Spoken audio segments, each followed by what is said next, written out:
सनातन धर्म 5000 साल पुराना है, लेकिन शायद बहुत से लोग जानते ही नहीं कि असली सनातन धर्म क्या है। कई लोग दूसरों से सुनी सुनाई बातें दोहराते हैं कि हम सनातन ही हैं।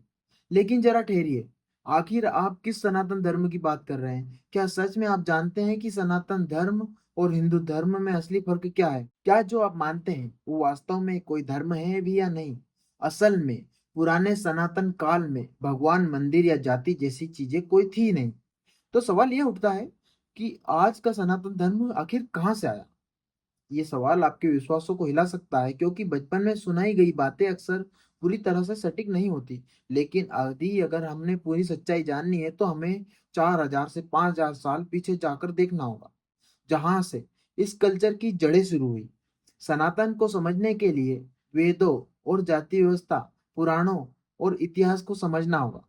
तभी आप इसे सही तरीके से समझ पाएंगे। तो चलिए शुरू करते हैं।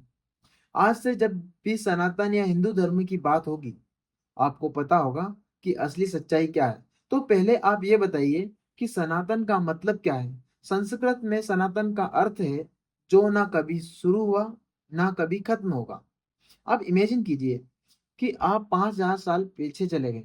ना कोई मंदिर, ना कोई मूर्ति, ना कोई हिंदू, ना कोई मुस्लिम, ना कोई बाइबल, ना कोई कुरान। आज से 5000 साल पहले जब सिंधु घाटी सभ्यता अपने चरम पर थी, लोग प्रकृति से जुड़े थे, नदियां पूजी जाती थी, पशु पक्षियों के प्रतीक यानी चिन्ह, साइन बनाए जाते थे, और जीवन पूरी तरह से कृषि और व्यापार पर आधारित था। उस समय सिर्फ इंसान थे और नेचर। लोग देख रहे थे कि सूरज रोज निकलता है, बारिश से फसल उगती है, आग से खाना पकता है। उन्हें समझ में आया कि यह दुनिया कुछ नियमों पर चलती है, पर यह नियम किसी इंसान ने नहीं बनाए और ना ही ये कभी बदलेंगे। मतलब कि ये ही सनातन है, शाश्वत सत्य है, जो हमेशा से था और हमेशा रहेगा। यहाँ कोई भगवान नहीं था, कोई मूर्ति नहीं थी, सिर्फ प्रकृति के नियम थे और उन्हें समझने वाले लोग थे, जिन्हें हम आज ऋषि मुनि कहते हैं। ऋषि मुनियों ने जो समझा उसे याद रखा और आगे सिखाया। उस ज्ञान को श्रुति कहा गया, जिसका अर्थ है सुना हुआ ज्ञान। इस ज्ञान को बाद में लिखा गया और उसी को हम वेद कहते हैं। पहला और सबसे पुराना वेद है ऋग्वेद, जिसे आज से 4000 साल पहले वैदिक संस्कृत में लिखा गया माना जाता है, जिसमें ब्रह्मांड और जीवन के रहस्यों पर लिखा गया।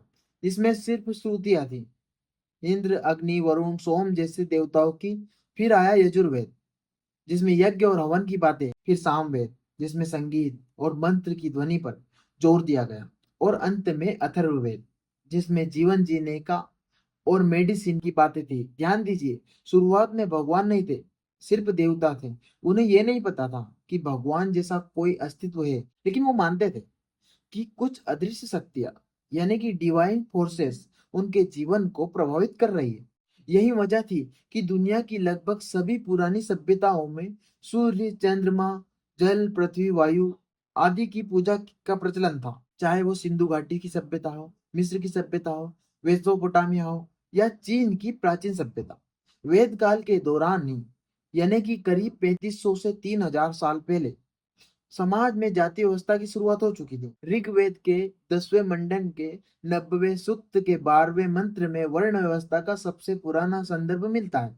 इसे पुरुष सूक्त कहा जाता है, जिसमें समाज को 4 वर्णों में विभाजित करने की बात कही है। लेकिन ये कर्म आधारित है, जन्म आधारित नहीं। इसे वर्ण व्यवस्था कहा जाता था।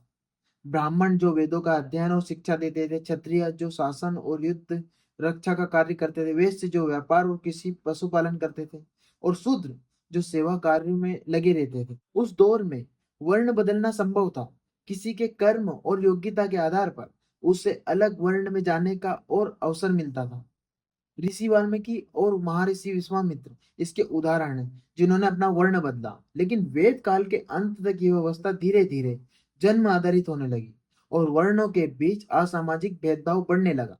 अब ये मैंने इसलिए बताया क्योंकि उस समय में वेदों का ज्ञान सिर्फ ब्राह्मणों को ही था। ब्राह्मण वेदों का ज्ञान रखते थे, यज्ञ करते थे और धार्मिक अनुष्ठानों को संपन्न करते थे। मतलब कि 3000 से 2500 साल पहले इस धरती पर कोई मूर्ति पूजा नहीं थी।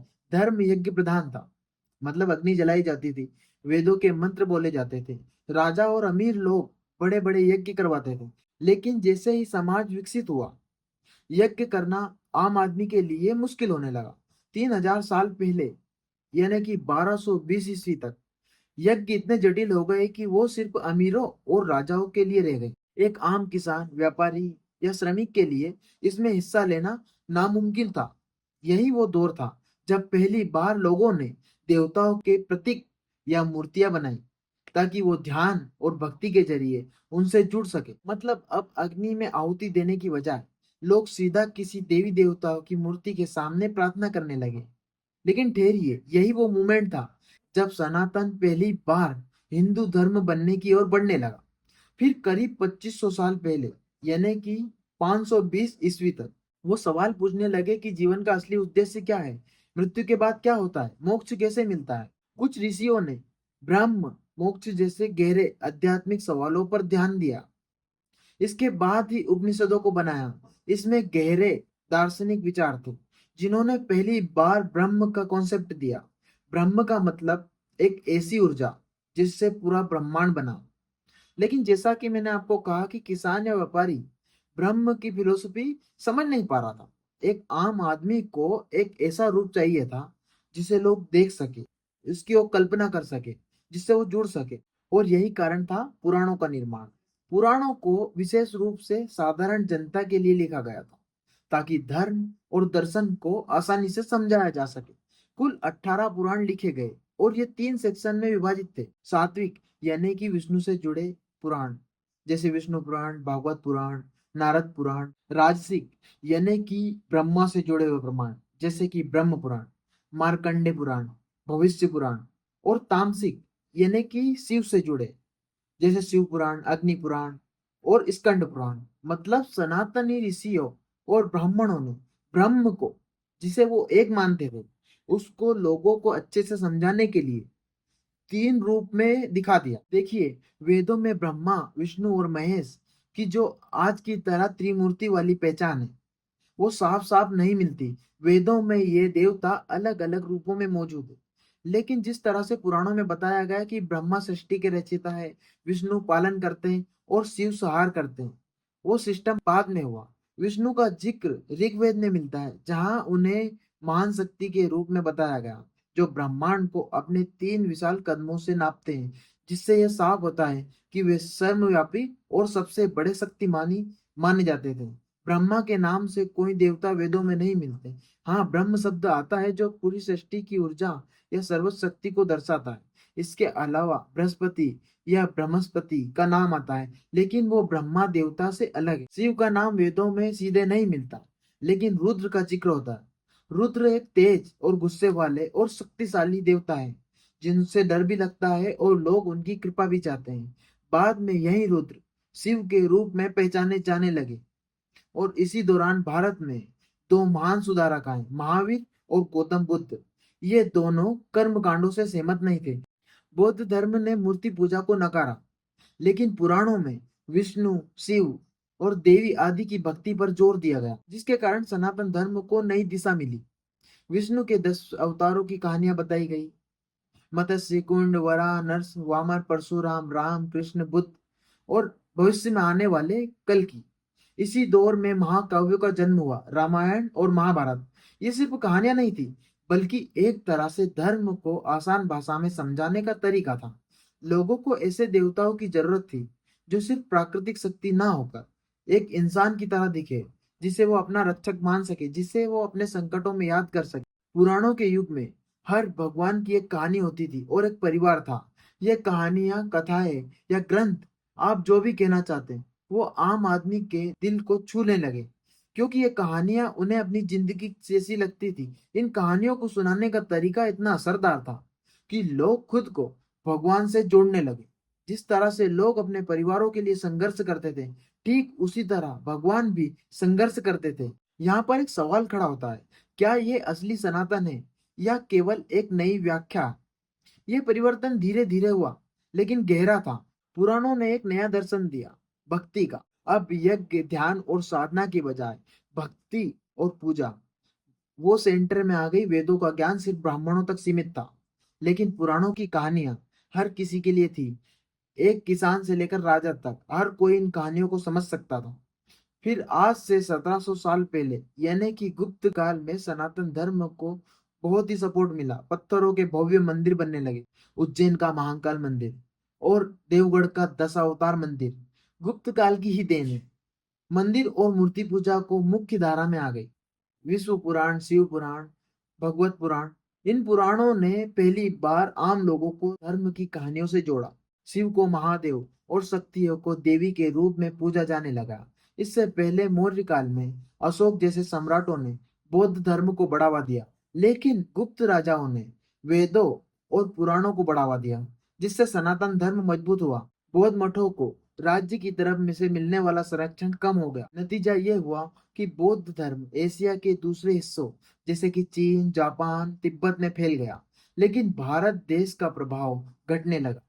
अब सवाल उठता है कि अब तक तो सिर्फ सनातन धर्म था, फिर हिंदू और हिंदू धर्म ये शब्द कहाँ से आए? 1100-1200 साल पहले हिंदू शब्द कोई धार्मिक टर्म नहीं था, ये जियोग्राफी की पहचान थी जिसका इस्तेमाल पहली बार फारसियों ने किया। भारत के लोग सिंधु नदी के किनारे रहते थे, उन्होंने सिंधुओं को हिंदू कहा और यहाँ रहने वाले हिंदू कहलाए। धीरे धीरे अरबों, तुर्कों और मुगलों ने भी इसी शब्द को अपनाया, यानी हम हिंदू हो गए और हमारे सनातन धर्म को हिंदू धर्म कहा गया। इसके बाद आते हैं 15वीं शताब्दी में। 15वीं शताब्दी में शुरू हुआ भक्ति आंदोलन। इस आंदोलन में यह समझाया गया कि भगवान तक पहुंचने के लिए मंदिर, मूर्ति या कर्म कांड की जरूरत नहीं, बस श्रद्धा और प्रेम काफी है। चाहे अमीर हो, गरीब हो, ऊंची जाति का हो, नीची जाति का हो, भगवान सबके हैं। भक्ति आंदोलन की शुरुआत दक्षिण भारत में हुई, जहां आल्वार और नए नए संतों ने भगवान विष्णु और शिव के भक्ति में भजन गाए। धीरे धीरे यह आंदोलन पूरे भारत में फैल गया। उत्तर भारत में यह आंदोलन 12वीं से 17वीं शताब्दी में अपने चरम पर था। संतों ने स्थानीय भाषा में भक्ति गीत गाए ताकि आम लोग आसानी से समझ सके। जब भक्ति आंदोलन अपने चरम पर था, तब कबीर, तुलसीदास, मीराबाई जैसे संतों ने एक और बड़ी क्रांति लाई। तुलसीदास ने राम को एक भगवान नहीं बल्कि एक ऐसे राजा के रूप में प्रस्तुत किया जो मर्यादा का प्रतीक था। कबीर ने स्पष्ट कहा, माला फेरन जो गया, फेरा ना मन का फेर। मतलब पूजा के बाहरी रूप को छोड़कर अपने भीतर झांकने की जरूरत है। भक्ति आंदोलन ने सिर्फ धर्म को नहीं बल्कि समाज को बदल दिया। सामाजिक समानता का बीज यहीं से पड़ा। मंदिरों के दरवाजे सबके लिए खुले, लेकिन ये जितना सरल लगता है उतना ही जटिल था। अब धर्म आस्था से ज्यादा पहचान का मुद्दा बन गया। आप किस भगवान को मानते हैं, आप किस जाति से हैं, आप किस मंदिर में जाते हैं, ये सवाल जो कभी महत्वपूर्ण नहीं था अब धार्मिक पहचान के लिए आधार बन गया। आज जब हम सनातन धर्म की बात करते हैं तो यह जानना जरूरी है कि यह धर्म नहीं, एक जीवन पद्धति है। लेकिन क्या आज की जीवन पद्धति वही है जो 5000 साल पहले थी? शायद नहीं। सनातन धर्म का सार था परिवर्तन को अपनाना। यही कारण है कि यह धर्म सदियों से टिका हुआ है। लेकिन सवाल यह है कि क्या हम आज भी उसे उसी लचीलेपन के साथ अपनाते हैं? भगवान का होना या ना होना कभी सनातन का विषय नहीं था। ये तो इंसानों की मनोवैज्ञानिक जरूरत थी जो हर युग में अलग अलग रूप में शामिल थी। वेदों में देवता थे, पुराणों में भगवान थे और भक्ति आंदोलन में गुरु। पर एक चीज जो कभी नहीं बदली वो थी सत्य की खोज। सनातन का मतलब ही है शाश्वत है, जो कभी खत्म नहीं होगा। इसलिए जरूरी है कि हम धर्म को पहचान के रूप में देखें बल्कि एक खोज के रूप में देखें। अंत में सवाल यह भी आता है कि आप किस भगवान को मानते हैं या किस मंदिर में जाते हैं। सवाल यह है कि आप खुद को कितना जानते हैं, क्योंकि सनातन धर्म की असली यात्रा बाहर नहीं, भीतर है। तो दोस्तों, ये था मेरा आज का टॉपिक सनातन धर्म के बारे में। इसमें मैंने आपको शुरू से लेकर अंत तक क्या हो रहा है, क्या हुआ था, वो समझाने की कोशिश की है। अगर ये वीडियो आपको सही लगा तो आप इसे अपने दोस्त के साथ शेयर कर सकते हैं और हमारे चैनल को सब्सक्राइब कर सकते हैं। आपसे मिलते हैं अगले वीडियो में किसी एक नए टॉपिक के साथ।